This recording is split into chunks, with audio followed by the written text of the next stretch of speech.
Most people retire with one goal in mind: don't run out of money. But the wealthy think about retirement differently. They're not just focused on how much they've saved, they're focused on how their income is structured. And one of the biggest differences, they don't rely on just one account. Typically, they divide their assets into 3 distinct buckets, each one with a specific purpose, like security, growth, and tax control. Now, in this video, I'll break down the 3-bucket strategy and show you how it can help you reduce taxes, protect your portfolio, and create consistent income in retirement. Hi, I'm Phil Gallant, president of the Optimus Group and author of Get Me to Zero. If you're new here, I help retirees and pre-retirees simplify complex planning strategies so they can retire with more freedom and less financial stress. On this channel, we focus on thoughtful, measurable strategies that help you retire with 0 debt, 0 income taxes, and 0 risk on the assets you're using for income. So if that sounds like your kind of retirement, hit the like button, leave a comment below, and subscribe for more. Now, let's walk through how the 3-bucket strategy works and why the wealthy typically rely on it. Bucket 1 is for safety and liquidity. It's for years 1 to 3 of retirement income, and this is a bucket that keeps you steady, especially when things get unpredictable.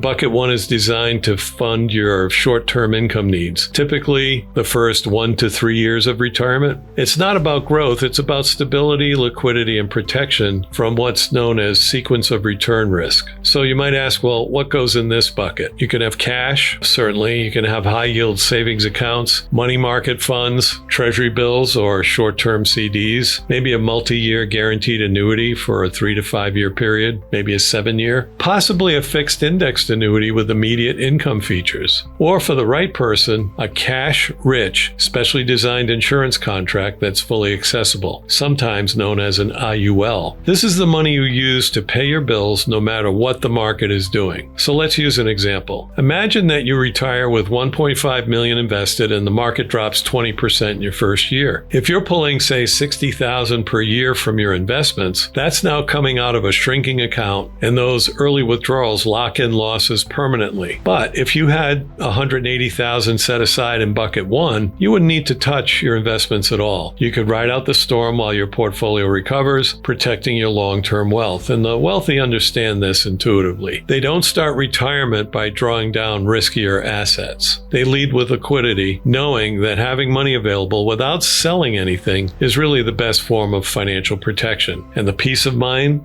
that comes from knowing your income is covered, regardless of headlines or market swings, well, that turns out to be priceless. If we look at bucket 2, that's for growth and longevity, from years 3 to beyond year 20. So bucket 2 is your long-term engine. It's designed to grow your wealth over time, outpace inflation, and replenish your short-term bucket when needed. This bucket includes things like a diversified stock portfolio. It might include exchange-traded funds, known as ETFs, or index funds. You might have real estate, rental properties, real estate investment trusts in bucket 2. Private equity or alternative assets for qualified investors would go in this bucket, and even tax-managed mutual funds or SMA accounts. Here's the key. You're not touching this money right away because you have bucket 1 in place. You can let bucket 2 ride through short-term volatility. This is especially important if you want to avoid panic selling when the markets are down. Let's say you're in year 2 of retirement and the S&P is down 18%. Well, because bucket 1 is still covering your lifestyle, you really don't need to touch bucket 2. That gives your portfolio time to recover before you draw from it. Now, here's where the wealthy stand apart. They don't treat bucket 2 in isolation. They structure it with tax awareness and long-term coordination. For example, they might harvest gains in a low-income year to fill up the 0% capital gains bracket. They might use charitable giving like a donor-advised fund to offset realized gains. In addition, they rebalance strategically to reduce taxes, not just based on percentages. When we pair this with buckets 1 and 3, they can delay drawing from bucket 2 entirely, which reduces taxes. It also increases efficiency and keeps more of their portfolio working. That's the difference between having investments and having a strategy. If we go to bucket 3, that's where we find tax-free and flexible income. I sort of like to call it the control bucket. If bucket 1 is for protection and bucket 2 is for long-term growth, well, bucket 3 is for flexibility and tax control, and this is where the wealthy gain a serious advantage. advantage because this bucket gives them income that they can access on their own terms without triggering higher taxes, higher Medicare premiums, or Social Security penalties. Here's what we include in this bucket. Typically, bucket 3 will hold Roth IRAs or 401k balances, health savings accounts or HSAs tax-free if they're used for qualified medical expenses, and most importantly, for many of our clients, that specially designed insurance contract or SDIC. Let's talk about why this matters. In retirement, the IRS doesn't care how much you spend. They really only care about how much you report. So if you're pulling, say, $100,000 per year from tax-deferred IRA or 401k accounts, the full amount is going to show up as income, and that can push you into a higher tax bracket. It can also trigger IRMA, again, the income-related monthly adjustment amount surcharge, which increases your Medicare Part B and Part D premiums. It can cause up to 85% of your Social Security to be taxable. Now imagine instead that you take $30,000 from your SDIC, which doesn't show up on your tax return. You take another $20,000 from your Roth. That's also tax-free. And you take a small IRA withdrawal under the standard deduction limit. You've just stacked $60,000 in income, but maybe only reported $5,000 to $10,000 of income on your tax bill, close to zero. And that's not a gimmick, that's structure. SDICs in particular offer a unique benefit here because you can access cash value at any time for any reason without paying taxes. Your income is not subject to market volatility. You maintain full control even in down markets, and the death benefit passes tax-free to your spouse or to your heirs. This is why many high-income earners, especially those too late for Roth conversions or are tired of being tax punished, use SDICs as a private reserve. It becomes their income-on-demand bucket, giving them breathing room in retirement even when markets or tax laws change. If you're planning for retirement, or if you're already retired and you want to make sure that your income strategy is truly working for you and not against you, then we should talk. Click the link in the description below to schedule a free discovery call. We'll walk through how your current assets are structured. We'll take a look at which buckets you're relying on and which ones might be missing. And we'll take a look at how we can help you create a retirement income plan that's tax smart, market insulated,